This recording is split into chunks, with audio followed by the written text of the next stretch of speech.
حسبن الذین قتلوا فی سبیل الله اموات. این لا تحسبن در شبیه این آیه در سوره بقره هم هست، ولا تقولوا لمن یقتل فی سبیل الله اموات.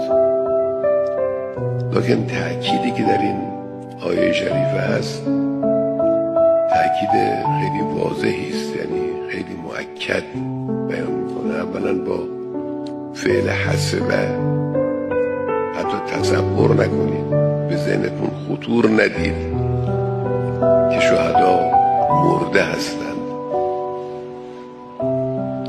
حتی به ذهنتون خطور ندید. اونم با نون تأکید و احیان زندن.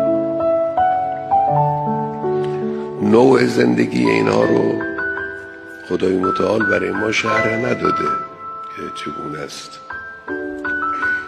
لکن احیان عند ربهم، در حریم ربوبیت هم، در حریم ربوبیت قرار دارن.